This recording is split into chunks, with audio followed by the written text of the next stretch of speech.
But nagkakaisa kami, and this is a warning to the Office of the Secretary General that we will file against a case against the office.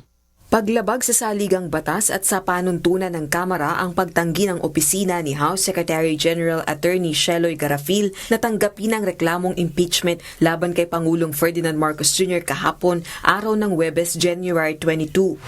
Kaya ayon sa grupo ng dating kongresistang si Mike Defensor, masusi nilang pinag-aaralan ang paghahain ng reklamo laban sa Office of the Secretary General. Hindi tinanggap ng mga kawani sa House Secretary General Office ang reklamong impeachment at iniendorso ng Makabayan Bloc lawmakers.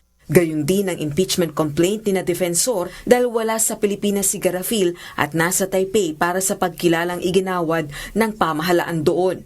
Nag-iwan ng kopya ng reklamo ang Makabayan lawmakers pero taliwas dito ang ginawa ng ikatlong grupo ng complainants.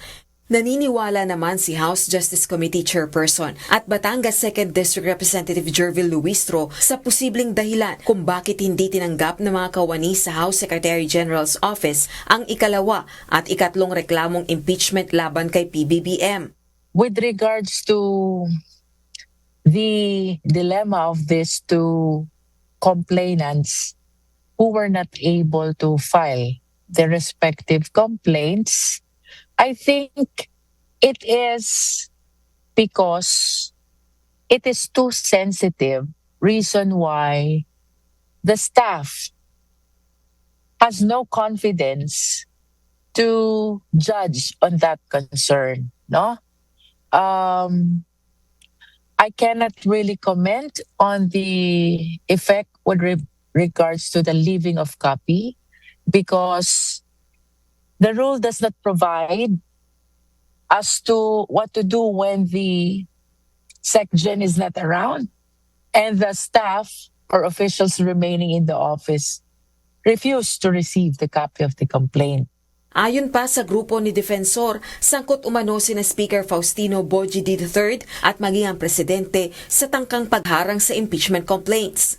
So very, very critical sa akin yung aksyon na ginawa ng Secretary General's Office. And I'm saying now, because of that action, in totality, hindi lang ang Speaker of the House, kundi ang Presidente mismo involved sa pag-block ng impeachment complaint na ito. Ayaw nilang pakinggan at ayaw nilang sagutin yung hinaing ng taong bayan. Wala pang pahayag si Speaker D kaugnay ng issue, pero hinamo naman ng Malacanang si Defensor na patunayan ang mga aligasyon nito. Samantala, nananatiling opsyon sa grupo ni Defensor ang muling subukang ihain ang kanilang reklamong impeachment laban kay PBBM pagbalik ng sesyon ng Kongreso. Dedepende rin ang susunod nilang hakbang sa magiging aksyon ng House Secretary General.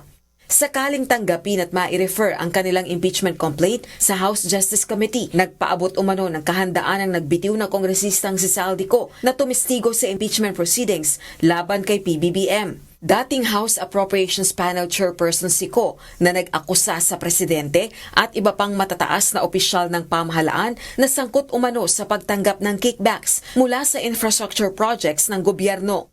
Kung magagawa ito sa impeachment at naniniwala silang dapat malaman ang katotohanan at syempre bigyan din ng pagkakataon ng presidente na sumagot dito sa mga charges na nandito, Saldico is willing to testify on our behalf doon sa graft and corruption issue at sa lahat na nalalaman niyang bigay ng pera baging yung pag-aayos ng budget in the program allocation. Nahaharap si Ko sa patong-patong na kaso dahil sa flood control corruption scandal at idineklarang pugante ng Sandigan Bayan. Rosa Licoz, UNTV News and Rescue. Diyos ang aming sandigan, serbisyo publiko ang aming pinahahalagahan.